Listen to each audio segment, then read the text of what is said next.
Hello friends, कैसे हैं आप सब। दोस्तों, ये हिस्ट्री का प्रैक्टिस सेट 12 है, ठीक है। और ये मैंने एक स्पेसिफिक टॉपिक से चुना है जिससे बहुत सारे सवाल आए हुए हैं आपके एग्ज़ाम में। तो वीडियो के सारे क्वेश्चन प्रैक्टिस करना है। प्रैक्टिस करने का रूल क्या है, हर क्वेश्चन के लिए मैं आपको 2 से 3 सेकेंड का टाइम दूंगा। उसके बाद आप उसको लाइव कमेंट करोगे, लाइव आंसर बताओगे, ए है, बी है, सी है या डी है। देन आफ्टर आपको मैं फाइनल आंसर बताऊंगा, ठीक है। आपने पहले भी ये किया है और इससे पहले 11 प्रैक्टिस सेट आ चुके हैं हिस्ट्री के। अगर आपने नहीं लगाए हैं तो प्लीज़ हिस्ट्री का प्लेलिस्ट है, ठीक है, प्लेलिस्ट में जाएंगे, लाइन से जितने भी हैं सबको 1-2 घंटे में सब का सब खत्म हो जाएगा। आपको सब लाइन से मिल जाएगा, लगाना चाहिए। साथ ही साथ हिस्ट्री का इम्पोर्टेंट चैप्टर भी वहाँ आपको मिल जाएगा। तो चलिए शुरू करते हैं। पैगंबर हज़रत मोहम्मद साहब का जन्म कहाँ हुआ था, ठीक है, ये कब हुआ था, सॉरी, तो ये हुआ था, आपको बताइए। ऑप्शन है 470, 570, 642, 632। तो ये है 570 ईस्वी में। कई बार ये एग्ज़ाम में डायरेक्टली ईस्वी पूछा गया है। अगला क्वेश्चन है, भारत पर पहला मुस्लिम आक्रमण किस वर्ष हुआ, ठीक है। और ये हिंदी और इंग्लिश दोनों भाषा में है। तो अगर आपको इसकी पीडीएफ चाहिए, पीडीएफ लेके आप और भी प्रैक्टिस करना चाहते हैं तो please one day exam point channel को सब्सक्राइब करें। सब्सक्राइब करने के साथ साथ बेल आइकन को भी दबाएं और उसका टेलीग्राम ग्रुप ज्वाइन करें। वहाँ पे इस चैनल से ज़्यादा चीज़ें अवेलेबल हैं, ज़्यादा पढ़ सकते हो आप, बहुत बेटर आपकी तैयारी हो जाएगी। वन डे एग्ज़ाम पॉइंट का लिंक डिस्क्रिप्शन में दिया गया है, ठीक है। भारत पर पहला मुस्लिम आक्रमणकारी ये कौन था, तो 711 एडी में था, 711 ईस्वी में। और एक चीज़ और है, याद रखिए, कहीं कहीं आपको 712 भी मिलता है, लेकिन 712 में जीत हो गई थी, 711 में अटैक हुआ था, ठीक है। इस चीज़ को पहले आप अपने दिमाग में सेट करो। तो अगर 11 और 12 दोनों ऑप्शन है तो 11 इज़ द राइट आंसर। अगला है, मोहम्मद बिन कासिम द्वारा सिंध विजय कब हुई। Muhammad bin Qasim invaded Sindh on which year. तो ये ईयर है, कब है बताइए। देखते हैं कितने लोगों का लाइव सही होता है। तो इसका राइट आंसर है सी। सी जो है, इस साल में मोहम्मद बिन कासिम ने 712 ईस्वी में विजय कर ली थी, ठीक है। सिंध का राजा कौन था, पोरस था। और इसने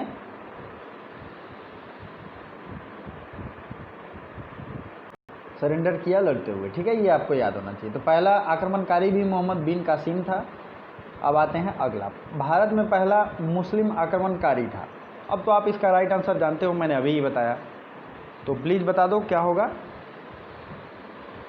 ये होगा मोहम्मद बिन कासिम, ठीक है, मोहम्मद बिन कासिम। चलिए आगे बढ़ते हैं। आगे बढ़ने से पहले वीडियो को लाइक करना बनता है, क्योंकि मैं काफ़ी मेहनत करता हूँ, कई सारी चीज़ें आपके लिए लाता हूँ और आपका ये फ़र्ज़ बनता है कि एटलीस्ट लाइक कर दो, ठीक है। पीडीएफ के लिए टेलीग्राम का लिंक डिस्क्रिप्शन में है, ज्वाइन कर लेना। भारत पर सर्वप्रथम मुस्लिम आक्रमणकारी थे। देखिए, ये थोड़ा सा अलग सवाल है। मुस्लिम जो थे वो गजनी के थे, गोर के थे, अरब के थे या तुर्क अफ़गान थे, किस तरीके के थे वो मुस्लिम। तो वो थे अरब आक्रमणकारी, ठीक है। भारत पर सर्वप्रथम मुस्लिम आक्रमणकारी कौन थे, वो थे अरब के आक्रमणकारी। चलिए आगे बढ़ते हैं। इनमें से कौन गजनी राजवंश का संस्थापक था। तो ये आपको पता होगा, ठीक है। गजनी या यामनी वंश इसे कहते हैं। और इसे ध्यान से सुनिए, ये जितने भी ऑप्शन हैं इसमें से एक ऑप्शन तो सही होगा। और आप ये सोच रहे होंगे कि ये सी हो सकता है, तो मैं आपके लिए ये ट्रिकी इसलिए रखा हूँ ताकि आप खुद इसका राइट आंसर दो। ये राइट आंसर है तो भी सही है, आप बताओगे कमेंट बॉक्स में कमेंट करके, ठीक है। लाइव भी कर सकते हो, कमेंट बॉक्स में भी, लेकिन हो सकता है कि इसका आंसर कुछ और हो, तो ये ट्रिकी है, ठीक है। आपको इसका राइट आंसर अगर इनमें से नहीं है, ये गलत है, तो सही आंसर बताना है। मैं आपको इशारा कर दिया हूँ, आप जो भी समझदार होंगे वो समझ जाएंगे। निम्न में से कौन चंदेल शासक महमूद गजनवी से पराजित नहीं हुआ था। तो चंदेल शासक जो था ना, विद्याधर, ये महमूद गजनवी से पराजित नहीं हुआ था। मतलब क्या हुआ कि महमूद गजनवी आपको पता ही है बहुत बार आक्रमण करता है भारत पे, और उस समय चंदेल शासक विद्याधर था, इससे वो हार कर भाग जाता है, विद्याधर से वो जीत नहीं पाता है। ठीक है, तो इसलिए ये क्वेश्चन पूछा गया है। चलिए आगे बढ़ते हैं। महमूद गजनवी का दरबारी इतिहासकार कौन था? Court historian of Mahmud Ghaznavi, बताइए राइट आंसर। तो ये था उत्बी। क्या नाम था इसका? उत्बी। ठीक है, उत्बी की किताब बहुत ज़्यादा फेमस है, आपको याद भी होगा, और इन किताबों का लिस्ट आपको हिस्ट्री के प्लेलिस्ट में मिल जाएगा, इसलिए मैं आपको एक्स्ट्रा टाइम नहीं दूंगा। ठीक है, फिरदौस। फिरदौस किसने लिखा था? फिरदौस किसके रचयिता थे? तो इन्होंने लिखा था शाहनामा। ठीक है, शाहनामा के रचयिता कौन थे? फिरदौस। चलिए, और चंदबरदाई, इनके बारे में आप क्या जानते हो? इन्होंने क्या लिखा था? पृथ्वीराज रासो। प्लीज़ जो एक्स्ट्रा फैक्ट मैं बताऊं नोट करते चलो, क्योंकि मैं एक्स्ट्रा फैक्ट बताऊंगा ही। तो पृथ्वीराज रासो लिखा था चंदबरदाई ने। पृथ्वीराज चौहान और किसके किसके बीच ये लड़ाई की बात है? मोहम्मद गोरी, इसके बीच जो लड़ाई हुई थी और इन्होंने हत्या किया था, उसके बारे में ये बात कही जाती है। चलिए, शाहनामा के लेखक फरिश्ता किसके दरबार से संबंधित हैं? तो बताइए राइट आंसर। तो शाहनामा के लेखक जो फरिश्ता थे, ऑथर ऑफ शाहनामा, और ये किसके कोर्ट में थे? तो इनके कोर्ट का नाम क्या था? महमूद सुबुक्तगीन, महमूद गजनवी, मोहम्मद गोरी। राइट आंसर होगा महमूद गजनवी, इसलिए मैंने आपके लिए सहूलियत के लिए यहाँ पे लिख दिया है, Mahmud Ghaznavi is the right answer. Shahnameh के लेखक कौन थे? तो शाहनामा के लेखक, यहाँ भी ये आपको ट्रिक के लिए गलत दिया गया है, इसके लेखक हैं फिरदौस। ठीक है, पुराणों का अध्ययन करने वाला पहला मुसलमान कौन था? तो सबसे पहला मुसलमान, ये बहुत बार क्वेश्चन पूछा गया है, जिसने पुराणों को अध्ययन किया था वो था अल-बिरूनी। क्या नाम था? अल-बिरूनी। और इसने सबसे पहले पुराणों का अध्ययन किया था। दारा शिकोह ने क्या किया था? दारा शिकोह को द्वितीय अकबर कहते हैं, ये भी क्वेश्चन पूछा गया है। इसने भी जितने भी पुराण वेद इन सब को फिर से ट्रांसलेट कराया था दारा शिकोह। अबुल फजल, अबुल फजल कौन था? अकबर का दरबारी कवि था। ठीक है, और इसकी किताब का नाम क्या है? आईने अकबरी। आईने अकबरी। ठीक, अच्छा, अब नेक्स्ट चीज़ है बदायूनी, अब्दुल कादिर बदायूनी, इसने रामायण का अनुवाद किया था। ठीक है, चलिए आगे बढ़ते हैं। महमूद गजनी के साथ भारत आने वाला प्रसिद्ध इतिहासकार कौन था? तो महमूद गजनी के साथ भारत आने वाला प्रसिद्ध इतिहासकार जो था वो था, बताइए कौन था? ये था अल-बिरूनी। अल-बिरूनी महमूद गजनवी के साथ आया था भारत। ठीक है, अल-बिरूनी भारत में आया था 10वीं शताब्दी में, 9वीं शताब्दी में, 11वीं शताब्दी में, 12वीं शताब्दी में। तो मोहम्मद गजनवी का आक्रमण होता है 1030 ईस्वी तक। तो जाहिर सी बात है इसका राइट आंसर आप लोग समझ गए होंगे, ये है 11वीं शताब्दी में। मतलब जो 1030 होगा तो ये 10 नहीं होता है, ये एक शताब्दी ज़्यादा होता है। जैसे हम लोग 2020 में हैं तो इसे 21वीं शताब्दी कहते हैं।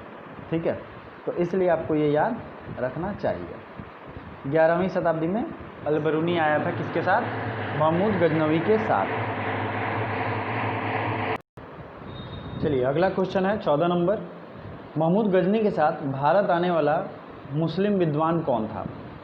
देखिए ये क्वेश्चन जो है अलग अलग तरीक़ों से पूछा गया है, इसलिए आपके पास अलग अलग तरीक़ों से मैंने रिप्रेजेंट किया है। ठीक है, तो ये है अल-बिरूनी। तो ये क्वेश्चन इतना ज़्यादा महत्वपूर्ण है क्योंकि इसे घुमा फिरा के किसी न किसी तरीके से अलग अलग एग्ज़ाम में पूछे ही जाते हैं। अगला क्वेश्चन है, निम्नलिखित में से कौन सा कथन अल-बिरूनी के संबंध में सही नहीं है? वह एक धर्मनिरपेक्ष लेखक था, वह उसका ग्रंथ उस समय के जीवंत भारत से प्रभावी था, वह संस्कृत का विद्वान था, वह त्रिकोणमिति का विशेषज्ञ था। इसमें से पूछ रहा है कि कौन सा सही नहीं है। तो ये है वह धर्मनिरपेक्ष लेखक था। ठीक है, वह क्या था?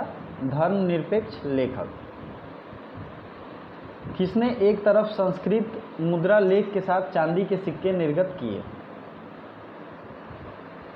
तो संस्कृत मुद्रा लेख के साथ चांदी के सिक्के निर्गत किए किसने? महमूद गजनवी ने।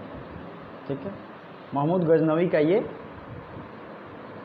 काम था, आपको ये याद रखना चाहिए, जिसने एक तरफ संस्कृत मुद्रा लेख था और दूसरी तरफ चांदी के सिक्के थे। अगला है, ये मुसलमान होते हुए भी संस्कृत मुद्रा लेख लिखता है, ये बहुत बड़ी बात है, तो आपको ये याद रखना चाहिए। निम्नलिखित में से मध्य एशिया के किस शासक ने 1192 में उत्तर भारत को जीता? तो मध्य एशिया मतलब सेंट्रल एशिया, मैंने मैप में आपको कई बार दिखाया है।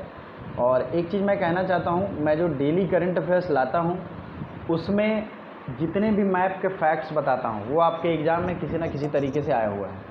तो जब भी आता है 6 से 8 के बीच में करंट अफेयर्स आता है, हाँ कभी कभी देर भी हो सकता है, ठीक है, तो आपको वो देखना चाहिए। देखने के बाद नोट्स बनाना चाहिए, क्योंकि एटलीस्ट आपके पास नोट्स होगा तो आप टाइमली रिवीजन कर पाओगे।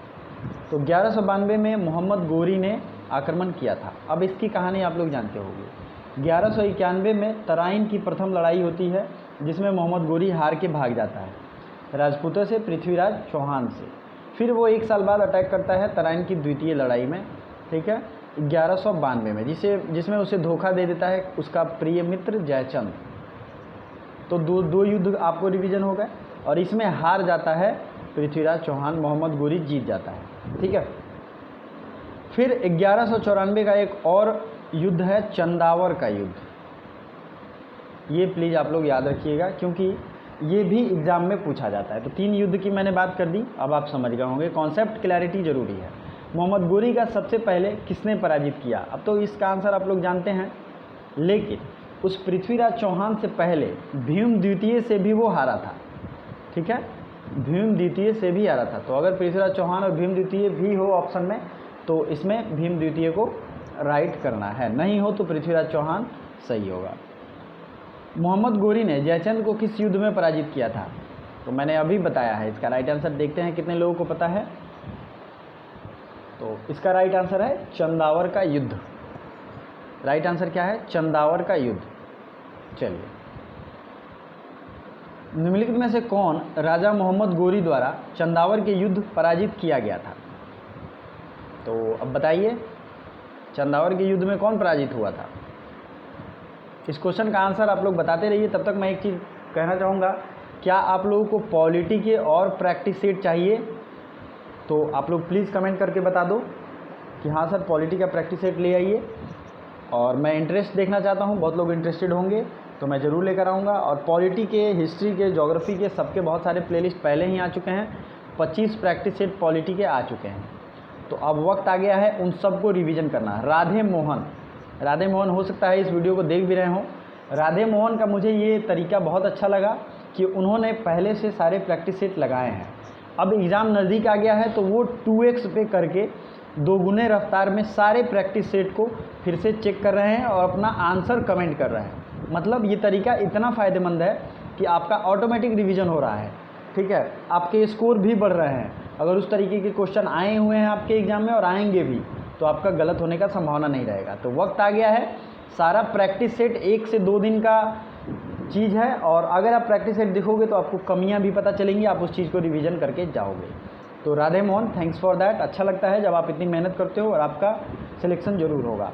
मैं रिज़ल्ट आने के बाद अपने चैनल पे कम से कम 20 लोगों का लिटिल इंटरव्यू लूँगा, और बहुत अच्छे अच्छे प्राइजेस भी दिए जा सकते हैं। तो आपको तैयारी करनी चाहिए। चलिए, अब बात करते हैं 21 नंबर क्वेश्चन की। 1194 के चंदावर के युद्ध में मोहम्मद गोरी ने किसे हराया था? तो ये हराया था जयचंद्र को। युद्ध जिसमें भारत में मुस्लिम शक्ति की स्थापना हुई।